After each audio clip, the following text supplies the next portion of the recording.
आप सभी को 15 अगस्त स्वतंत्रता दिवस की बहुत बहुत बधाई। हम आज़ाद हुए 47 में, शायद पूरी तरह सच नहीं है। हम गुलाम किसके थे और आज़ाद अब कैसे हैं। वोट देने से, अधिकार मिलने से केवल आज़ादी नहीं है। अगर हम जाति से ऊपर ना उठे, संप्रदाय से ना ऊपर उठे, प्रांतवाद से ऊपर ना उठे, तो फिर आज़ादी कहाँ। ये भी तो एक गुलामी का ही पार्ट है। अगर इमरजेंसी हमारी देश में लग जाती है, मौलिक अधिकार हम खो देते हैं, तो यह कि गुलामी नहीं है। गुलामी और आज़ादी के अंतर को गहराई से समझना पड़ेगा।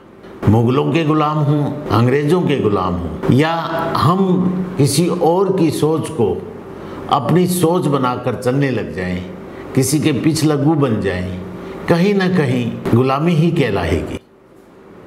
आज़ादी स्वतंत्र पक्षी की तरह है, आज़ाद पंछी की तरह है। मर्जी से जाएं, मर्जी से आएं, कोई रोके ना कोई टोके। आज कोरोना के टाइम में भी हम अपने आप को गुलाम कह सकते हैं। अपनी मर्जी से हम चेहरा नहीं ढक सकते, मास्क लगाकर चल रहे हैं, मर्जी से पास में बैठ नहीं पा रहे हैं, ये भी कहीं ना कहीं गुलामी है। आज़ादी के लिए आपको ज्ञान की सख्त ज़रूरत है। जब ज्ञान होगा तो धर्म को परिभाषित कर पाएंगे, धर्म परिभाषित होगा तो आज़ादी को सही मायने में जान पाएंगे। आज धर्म की परिभाषा अपनी मर्जी से हमने धार ली है। धर्म को जानना है तो मन में दया होनी चाहिए, दया होगी तो धर्म की शुरुआत होगी, और जब धैर्य होगी, धैर्य होने पर धर्म की पराकाष्ठा कहलाएगी।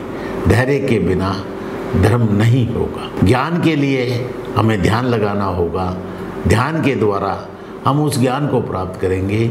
सदियों से हम उस ज्ञान से वंचित रहे हैं। ज्ञान के बारे में अष्टावक्र ने कहा है कि हजारों हजार मनुष्यों में से किसी एक को इस ज्ञान प्राप्त करने की इच्छा होती है, और ज्ञान की प्राप्ति सेकंड के 100वें हिस्से में प्राप्त हो जाती है।